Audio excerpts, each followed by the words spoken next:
नमस्कार। इन्फोगॉड चैनल में आप सबका स्वागत है। कैसे हो आप सब?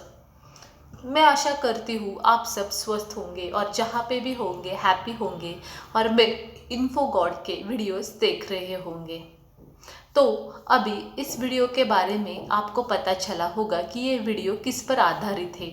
जी हाँ, ये वीडियो आज की जो गुरुवार की पूजा है महालक्ष्मी माता की व्रत की, उन्हीं के ऊपर मैं नया वीडियो प्रस्तुत करने जा रही हूँ।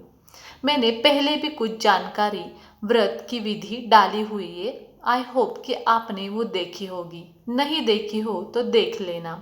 लेकिन किसी व्यूअर ने मुझे पूछा कि हमें हिंदी में भी महालक्ष्मी माता के व्रत कथा बताए, इसलिए मैं एक नया वीडियो लेके आई हूँ जिसमें आपको महालक्ष्मी माता की व्रत कथा हिंदी में अभी ऑडियो के रूप में मिलेगी। ये व्रत कथा आप पुस्तक में भी पढ़ सकते हो या अभी जो मैं कथा बताने जा रही हूँ ये कथा सिर्फ आपके पूजा के बाद घर में वीडियो लगा के ऑडियो तौर पे सुन सकते हो।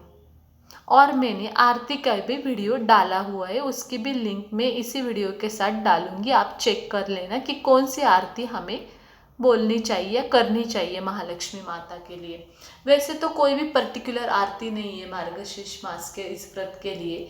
महालक्ष्मी माता हर कोई आरती एक्सेप्ट कर लेती है, स्वीकार लेती है, बस उसमें श्रद्धा होनी चाहिए। फिर भी किसी किसी व्यूअर्स ने पूछा कि कौन सी आरती हम आज के दिन कहेंगे, बोलेंगे या करेंगे, तो मैंने कुछ आरतियाँ भी डाली हुई है, उसके भी लिंक्स आप इन्फोगॉड 4597 पे चेक कर लेना। अभी हम आते हैं हमारे टॉपिक के ऊपर कि आज व्रत कथा हम बताएंगे। अभी ये व्रत कथाएं भी बहुत सारी फेमस है, लेकिन जो मुझे पता है व्रत कथा वो मैं आपके साथ शेयर करने जा रही हूँ। अगर आपको किसी दूसरी व्रत कथा पता है तो आप वो व्रत कथा पढ़ सकते हैं इस दिन। अगर नहीं पता तो जो व्रत कथा मैं अभी बताऊंगी वो पठन कर सकते हैं। जो व्यूवर्स नए हैं तो मैं उनको बताना चाहूँगी कि आप इसी वीडियो के साथ दूसरे भी वीडियोस देखा करें और इन्फोगॉड 4597 को लाइक करें, शेयर करें, सब्सक्राइब करें और नोटिफिकेशन बेल आइकॉन प्रेस करना ना भूलें। जी, अब आते हैं कि मार्गशीर्ष मास की महालक्ष्मी व्रत की व्रत कथा। तो बने रहे मेरे साथ ऑन इन्फोगॉड 4597। तो शुरू करते हैं महालक्ष्मी माता की व्रत कथा। सबसे पहले हम श्री गणेश को वंदन करते हैं। श्री गणेशाय नमः, श्री महालक्ष्मी नमः, श्री विष्णु नारायण नमः। हे महालक्ष्मी माते, हे श्री हरि विष्णु नारायणा, आज मार्गशीर्ष मास का तीसरा गुरुवार है और मेरा व्रत यहाँ पे मैंने पूरा किया है। मैं आशा करती हूँ महालक्ष्मी माता आप यहाँ पे विराजी हो मेरे घर में। आपके साथ भगवान विष्णु नारायण भी है। मैंने श्री गणेश जी को भी आवाहन दिया हुआ है। श्री गणेश, महालक्ष्मी माता आप और श्री हरि विष्णु नारायण आप सब मिलके मेरी ये पूजा, ये व्रत स्वीकार कर ले। मुझे, मेरे परिवार को और दुनिया में सबको कृपा आशीर्वाद दे दे और हमें धन धान्य से, सुख समृद्धि से हमें फल प्रदान करें। अब महालक्ष्मी माता और श्री हरि विष्णु नारायण मैं आपकी व्रत कथा पठन करने जा रही हूँ। तो मैं आशा करती हूँ कि आपके चरण में आप वो स्वीकारेंगी। पुराने जमाने में सौराष्ट्र राज्य था। उस समय भद्रश्रवा नाम का एक राजा था। वो बड़ा ही पराक्रमी था। उसे चारों वेद पता थे, 6 शास्त्र पता थे, 18 पुराणों का भी उसे ज्ञान था। उसकी एक रानी भी थी, उसका नाम सूरजचंद्रिका था। रानी बहुत ही सुंदर थी और सुलक्षणी भी थी, पतिव्रता भी थी। उन दोनों के 7 पुत्र थे तथा उन्हें एक बेटी भी थी। उस बेटी का नाम था शामबाला। महालक्ष्मी माता ये सब स्वर्ग से देखती थी और भद्रश्रवा राजा और सूरजचंद्रिका के ऊपर प्रसन्न रहती थी। भद्रश्रवा और सूरजचंद्रिका ये दान धर्म में भी रुचि रखते थे और अपने प्रजा के लिए कुछ न कुछ दान करते रहते थे, प्रजा की अच्छी सेवा करते थे। तो महालक्ष्मी माता इस व्यवहार से प्रसन्न होकर एक बार सोचती है कि चलो इनके राज्य में जाती हूँ और राजप्रसाद में ले लेती हूँ, तो उनको शायद मैं और धन धान्य और दौलत प्राप्त करवा दूंगी। और उन्हें कृपा आशीर्वाद देके पतित पावन करवाऊंगी। ऐसे सोच के महालक्ष्मी माता स्वर्ग से धरती पे आके पहुंचती है। महालक्ष्मी माता अपना रूप बदल लेती है और एक बूढ़ी ब्राह्मण स्त्री का रूप धारण कर लेती है और हाथ में लाठी लिए राजा और रानी के राजमहल के द्वार बाहर पहुंचती है। तथापि वो बूढ़े रूप में रहती है, लेकिन उसका चेहरा बहुत ही तेजस्वी यानी देवी समान ही लगता है, क्योंकि वो देवी ही है। एक दासी उन्हें देखती है और राजमहल के द्वार पे उन्हें टोकती है और रोक के बोलती है कि हे माता, आप यहाँ पे क्या कर रही हो? आपका नाम क्या और आपको क्या काम है? आप राजमहल क्यों आई हो? तभी बूढ़ी औरत यानी महालक्ष्मी माता जो रहती है वो दासी को कहती है, हे दासी, हे बालिके, मेरा नाम कमला है और मैं द्वारका से आई हूँ। मैं तुम्हारी रानी सूरज चंद्रिका को मिलना चाहती हूँ। तो दासी बोलती है, रानी तो अभी उनके सहेलियों के साथ व्यस्त है, वो आपको नहीं मिल सकती। तो ये बूढ़ी औरत यानी महालक्ष्मी माता दासी को बोलती है, पिछले जन्म में तुम्हारी रानी बहुत गरीब थी, वो एक वैश्य की पत्नी थी। वो वैश्य दरिद्र था और इसे हर रोज मारता था, झगड़े करता था तथा उनका हर रोज झगड़ा होता रहता था। तभी उसकी अपने पति के साथ कुछ भी नहीं बनती थी। अपने पति को तंग आकर वो घर छोड़ के चली गई, जंगल में भटकती रही। तो मुझे उसकी दुर्दशा पे दया आई। तभी मैंने उसे प्रकट होके सुख संपत्ति देने वाला श्री महालक्ष्मी का व्रत बताया और ये व्रत मार्गशीर्ष मास में करते हैं। उसका विधि क्या है ये भी मैंने उसे बताया। तो महालक्ष्मी माता प्रसन्न हो गई और उसे ये व्रत बताने लगी। तो जब रानी गरीब थी तभी महालक्ष्मी माता का आदर करती है और उनका ये व्रत स्वीकार करके महालक्ष्मी माता को कहती है कि मैं जन्मों जन्मों तक आपका ये श्री महालक्ष्मी व्रत मार्गशीर्ष मास में करूंगी। तभी महालक्ष्मी माता उसे वरदान देती है और गायब हो जाती है। आगे रानी पिछले जन्म में ये व्रत करती रहती है, उसकी गरीबी दूर हो जाती है, उसका घर संसार दौलत संपत्ति से भर जाता है। बाद में ये रानी पिछले जन्म में जो वेश्या की पत्नी थी अपने पति के साथ परलोक चली जाती है, वहाँ पे स्वर्गलोक भोगती है। वहाँ पे भी वो लक्ष्मी का व्रत करती रहती है। जितने साल भी महालक्ष्मी का व्रत करती है उतने साल उसे सुख भोग मिलता है। अब इस जन्म में ये सूरज चंद्रिका नाम धारण करके आपके राजमहल में रानी बन चुकी है। इस जन्म उसे राजघराना मिला है। तो इसका अभी सुख समृद्धि और ये सब अनुभव लेने के लिए मैं यहाँ आई हूँ, लेकिन वो महालक्ष्मी माता का व्रत भूल चुकी है। तो मैं चाहती हूँ सूरज चंद्रिका ये व्रत इस जन्म में भी करे, इसलिए मैं उसे मिलना चाहती हूँ। दासी सब ध्यान से सुन रही होती है। तभी दासी बोलती है कि माता जी, मैं रानी को अच्छे से जानती हूँ, मैं शायद उन्हें बुलाने जाऊँ लेकिन वो आपसे नहीं मिलेंगी। तभी रानी अपनी सहेली के साथ महल से बाहर आती है और देखती है कि क्या खुसर फुसर दासी और ये बूढ़ी औरत करती रहती है। तभी रानी दासी के ऊपर चिढ़ती है और पूछती है, ओ दासी, किससे बात कर रही है? कौन है ये बुढ़िया? कौन है भिखारन? क्या कर रही है यहाँ पे राजद्वार पे? उसे हकल दो, किसी को भी अंदर मत भेजो। तभी महालक्ष्मी माता जो कि बूढ़ी औरत के रूप में बहुत ही गुस्सा हो जाती है और वो रानी को श्राप देती है, हे रानी, तुम्हें क्या हो चुका है? तुम बहुत ही गर्व में हो, तुम्हारा ये गर्व का घर एक दिन खाली हो जाएगा, तुम्हारी सभी सुख समृद्धि नष्ट हो जाएगी और तुम दरिद्रता में घर घर भटकोगी। ऐसे शाप देती है और गुस्से से महालक्ष्मी माता यानी बूढ़ी औरत महल से राजमहल से बाहर निकलने की कोशिश करती है, बाहर चली आती है। तभी दासी उसके पीछे भागती है और वो बूढ़ी औरत को यानी महालक्ष्मी माता को शांत करती है, उनकी माफ़ी मांगती है और बोलती है कि हे माते, रानी को माफ़ कर दो। रानी का ये स्वभाव ही है, वो हर एक को डांटती रहती है। लेकिन महालक्ष्मी माता यानी बूढ़ी औरत दासी को बोलती है, ये राजवैभव में अभी रानी को बहुत ही ऐश्वर्य प्राप्त है, उसे बहुत घमंड हुआ है, संपत्ति तथा अधिकार की वजह से उन्मत्त हो गई है। तो मैं उसे अब ये शाप दे चुकी हूँ, तो उसे इसका परिणाम भुगतना पड़ेगा।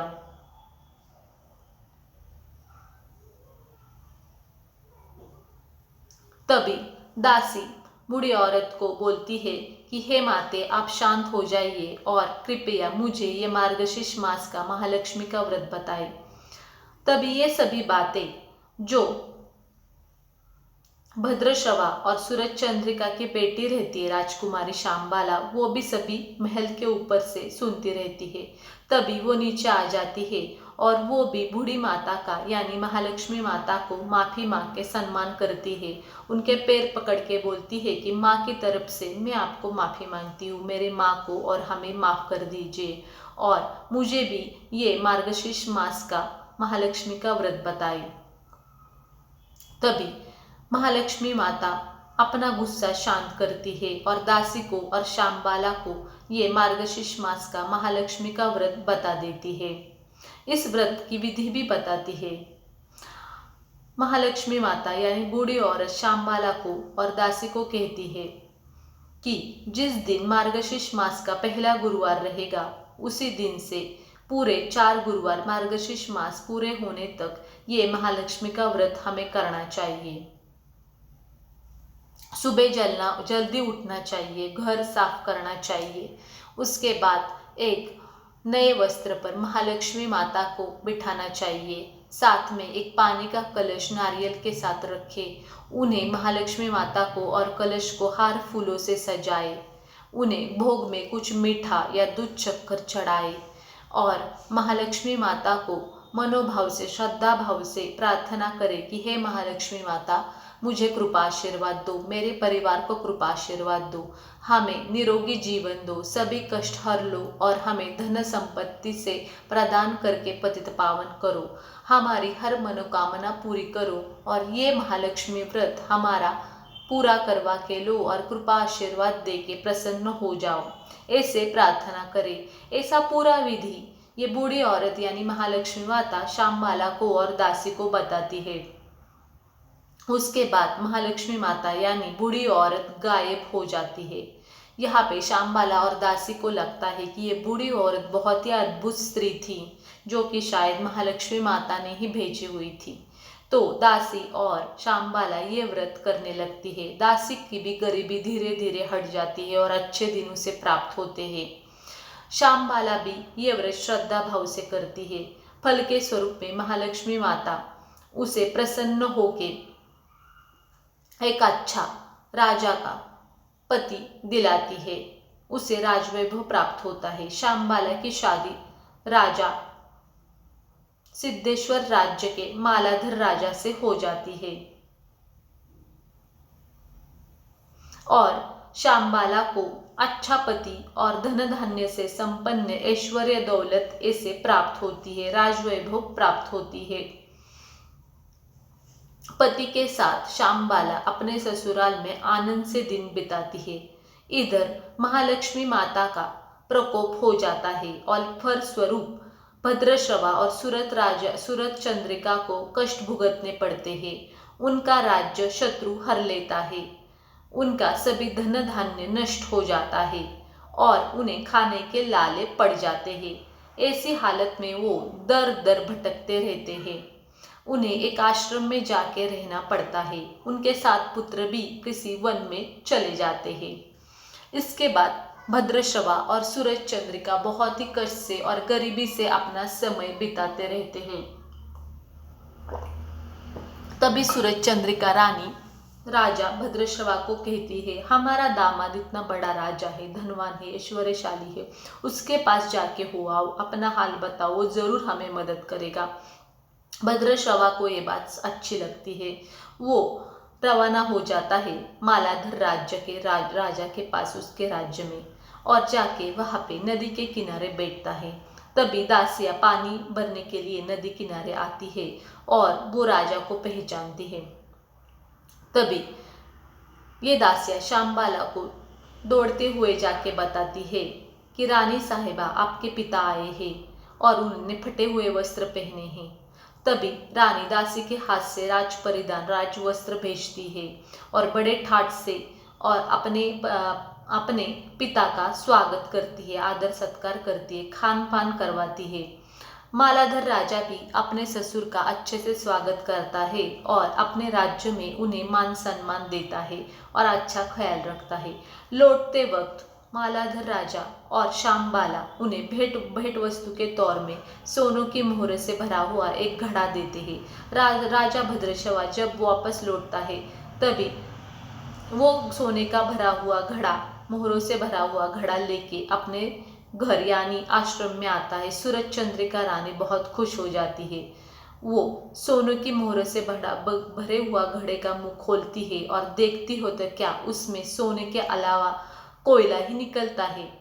और सूरज चंद्रिका रानी जोर जोर से चीख से चिल्लाते हुए रोने लगती है और कहती है, हे मेरा नसीब तो फूटा निकला है, ये क्या हो गया और हमारे बेटी ने ऐसे कैसे हमें फंसाया।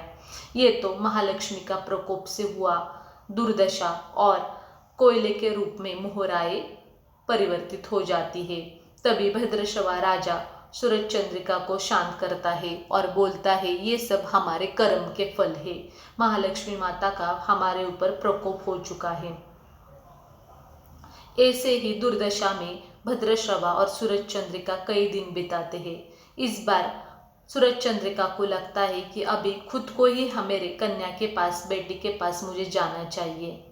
अभी जब वो जाती है तब मार्गशीर्ष मास का अंतिम गुरुवार रहता है और श्यामबाला के पास वो जाके पहुंचती है, नदी किनारे बैठती है। दासियाँ वहाँ पे पानी भरने के लिए आती है।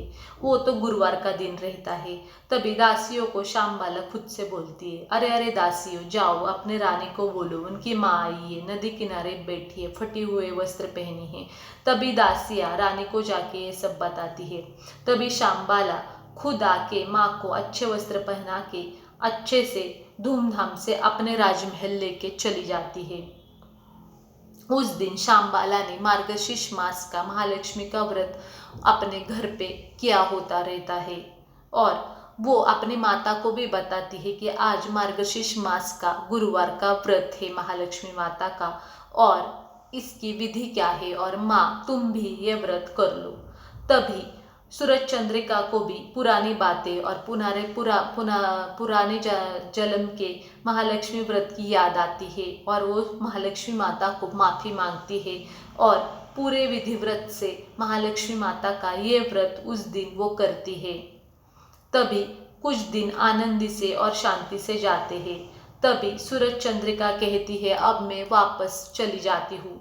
तभी मालाधर राजा सूरज चंद्रिका को और श्यामबाला को कहता है, आप कहीं पे भी मत जाओ, तथा भद्रश्रवा राजा को ही हम यहाँ पे बुलाते हैं और आपके जो शत्रु है सौराष्ट्र में उनके ऊपर हम स्वारी करेंगे और आपका राज्य फिर से हम मिलाएंगे। वैसे ही भद्रश्रवा मालाधर के पास आ जाता है। भद्रश्रवा राजा और मालाधर राजा मिलके शत्रु के ऊपर स्वारी करते हैं और उनका खोया हुआ राज्य धन दौलत फिर से वापस पा लेते हैं। तो देखिए, ये है महालक्ष्मी माता का प्रताप।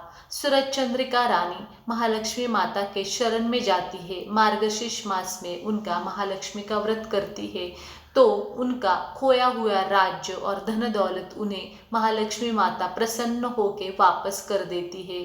महालक्ष्मी माता दयालु है, वो हमें फल के स्वरूप में अच्छी ही बातें देती है। बस महालक्ष्मी माता चाहती है कि श्रद्धा पूर्वक मनोभाव से हम उनकी मनोकामना, उनकी पूजा करते रहे और वो हमारी मनोकामनाएं पूरी करते रहे। बस इस व्रत के दौरान या जीवन में कभी भी किसी का छल कपट हमें नहीं करना चाहिए।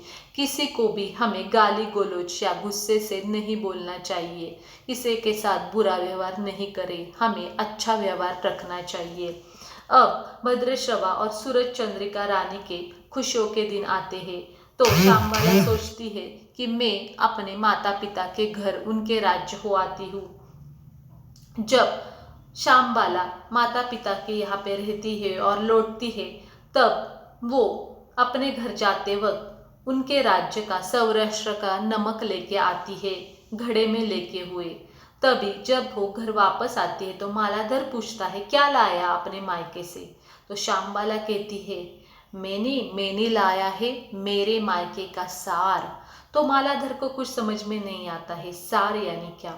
तो वो बोलती है कुछ देर रोकिए, और जब वो खाना परोसती है तो उसमें नमक नहीं डालती। तो पति यानी मालाधर जब खाना चखता है तो सारा खाना बिना नमक का रहता है, तो उसमें स्वाद नहीं रहता है। फिर शामबाला थाली में उन्हें नमक देती है और उन्हें बोलती है कि देखो, ये है सार यानी नमक, ये है मेरे राज्य का, सौराष्ट्र का सार। ये नमक बहुत ही उपयुक्त है, भोजन स्वादिष्ट बनाता है और इसके बिना भोजन को कुछ भी स्वाद नहीं आता। तभी मालाधर राजा शामबाला को कहता है, तुम बहुत ही चतुर हो, सही, तुमने अपने राज्य का सार लाया हुआ है, ये एक चतुर नारी ही कर सकती है। तो दोस्तों, ये है महालक्ष्मी माता की व्रत कथा। महालक्ष्मी माता की अगर हम व्रत श्रद्धा भाव से, मनोभाव से करेंगे तो महालक्ष्मी माता हमें ज़रूर फल देती है और वो हमारे ऊपर कृपा बरसती रहती है, सुख संपत्ति शांति देती है और हमारे हर मनोकामनाएं पूरी करती रहती है। मैं आशा करती हूँ कि आपको ये व्रत कथा पसंद आई होगी। आप ये व्रत कथा यहाँ पे इन्फो गॉड चैनल पे सुन सकते हैं या ऐसे ही आपके घर में हर गुरुवार लगा के रख सकते हैं। इसके श्रवण से ही हमें बहुत कुछ फायदा होता है, हमें मन शांति मिलती है तथा ये कथा हमें बोध देती है कि हमें गरीब हो या श्रीमंत हो, हर किसी के साथ अच्छा व्यवहार रखना चाहिए। हर किसी को हमें आदर सत्कार और सम्मान से पेश आना चाहिए। गाली गलौज या छल कपट नहीं करना चाहिए। महालक्ष्मी माता को नम्रता पसंद है, तो हमें नम्रता से ही सबके साथ व्यवहार रखना चाहिए। तो दोस्तों, ये थी महालक्ष्मी माता की व्रत कथा, जो आपको शायद पता नहीं होगी, शायद आप दूसरी कोई यूज़ कर सकते हो। अगर ये पसंद आई हो तो ये वीडियो आपके घर में आप व्रत के दौरान ऑन करके रख दीजिए। तो इन्फो गॉड चैनल पे मैं और भी कुछ कथाएं, ग्रंथ पठन और स्तोत्र लेके आ रही हूँ, और वो सब भी आप इन्फो गॉड पे देखते रहे। वीडियोस को लाइक करें, शेयर करें, सब्सक्राइब करें, नोटिफिकेशन बेल आइकॉन प्रेस करना ना भूलें। हम मिलेंगे किसी नई जानकारी के साथ अगले वीडियो में। तब तक के लिए बाय बाय, धन्यवाद।